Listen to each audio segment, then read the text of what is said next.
Hi everybody. Next week we'll see a bunch of Grand Tour contenders racing either Paris-Nice or Tirreno Adriatico. Paris-Nice features 8 stages attracting Jonas Vingegaard, Almeida, O'Connor, Vlasov, Skjelmose and Jorgensen, while the Yates brothers Landa, Hindley, Ayuso and Gaudu opted for Tirreno Adriatico. Remco, Pogacar and Roglic are skipping both. The race to the sun starts with a 158k stage on the 9th of March, just short of 1700 meters of elevation gain, undulating all day, yet none of the climbs are steep or long, so the teams with a versatile sprinter will be looking to control this one. Riders like Pedersen, Andresen, Wright and Matthews will be looking to smash it. Yet in all honesty, it's not unlikely that Merlier will take the win here. Stage 2 will be for the pure sprinters, and while most of the top sprinters opted for Tirreno Adriatico, we have some interesting names lining up here as well, yet more on that later on. For now, I'm calling Merlier for the win here. Stage 3 then presents the riders with a 27k long, fairly straightforward team time trial featuring roughly 400 meters of elevation gain, expecting a UAE Visma Lease bike battle here, with Ineos as an outsider. Stage 4 is a 168k mountain stage, finishing atop the first category, Loge des Gardes, which climbs over 7k at 7% average. All in all, there's 2,850 meters of elevation gain to cover in this stage. Depending on the race situation going into the stage, this is going to be break versus the GC teams. In 2023, stage 4 of Paris-Nice also ended atop this climb, and that time around it was Pogacar taking the win ahead of Gaudu. I'll be uploading a preview for this stage and a few others the day ahead. Stage 5 also nears the 200k mark with 2600 meters of elevation gain. The final 50k are going up and down throughout, and the finish sits on a 1.7k 11% climb. Personally, I also expect this stage to go to a GC contender, and in my book, this stage has Buitrago written all over it.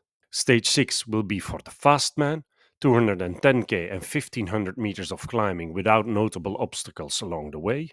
Stage 7 is the queen stage of this year's Paris-Nice and full-on GC time, roughly 150k featuring 3700 meters of elevation gain, crossing the first category Col Mian and finishing atop the first category Oron.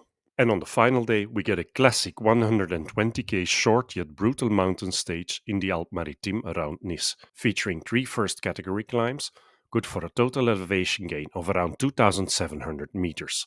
The top of the first category, Col des Quatre Chemins, 3.6k at nearly 9% average, sits at around 10k from the finish line. Also, this one is almost certainly going to the GC men. If it's still tight going into this stage, you can expect an all-out war in the fight for the GC standings.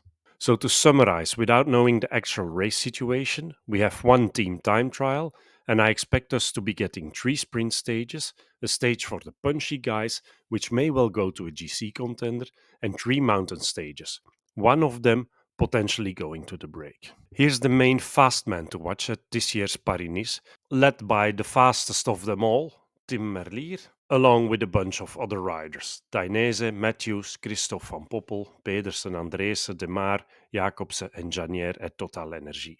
Here's an overview of the winners of the former 10 editions, with the Grenadiers having been the dominant team here, with wins for Thomas, Henao and Bernal. Schachmann is the only rider to have won this race twice in this period. He did so back-to-back in 2020 and 21. From the preliminary start list, we have 2 former winners lining up, Schachmann and Jorgensen, and some notable riders who've done well here in the past. Vlasov, McNulty and Vingegaard have all been on the podium here, and Haig, Bardet, Alaphilippe and Skjelmose rode solid top 10 positions on GC. Here's the betting odds at the time of recording, with Vingegaard and Jorgensen the outspoken favourites, followed by Almeida, Vlasov and McNulty. And then here's the riders to watch in my book. Schachmann and Van Wilder, 5th and 7th in the Algarve earlier this season. Schachmann is a double former winner here, and he ended up 5th in the Algarve, ahead of Paulus, Van Wilder and Roglic, so it seems like he's found his old legs back. Aresman is the rider I'm expecting at Ineos, 4th in Valenciana earlier this year. Team UAE has a strong lineup here with Sivakov, Almeida and McNulty, all riders who could do well here. It has to be said though that Almeida looks to be the most consistent, second to Vingegaard in the Algarve and second to Buitrago in Valenciana, And watch for Molano in the sprint stages and Narvaez, winner of the Tour Down Under at the start of the season, on the punchy ones. At Visma Lease Bike, we get the defending champion Jurgensen, yet I doubt he'll be riding for the win here, given that this year around Vingegaard is also lining up. And be on the lookout for Zingle in the stages where fast legs are needed.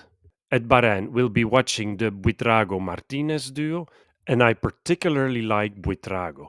He's on an absolute flyer this season, winning Valenciana and second in the Alp Maritime.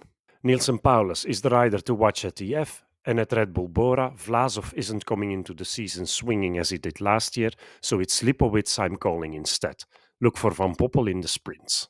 21-year-old Ivan Romeo is the one I'll be watching at Movistar, 8th in Valenciana and 4th in the UAE Tour earlier this year. Guillaume Martin and Groupama certainly has top 10 potential here, and Tejada is the rider to watch at Astana. Ben O'Connor at Jaiko Alula, even though he only came home in P10 in Valenciana, so clearly easing into this season. Skelmoza at Little Trek, 4th here on last year's edition and having a similar start to the season this year around in terms of performance.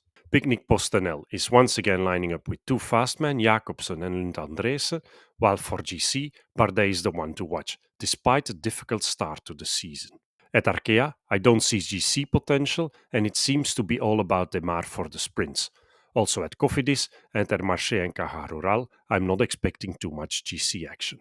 Gal is the rider to watch at AG2R, yet it has to be said that he still had quite a bit of work to do if we can go by his UAE Tour performance. Keep an eye on Stef Kras for Total Energy, 6th in the Ruta del Sol, while Janier is a name to watch in the versatile sprints.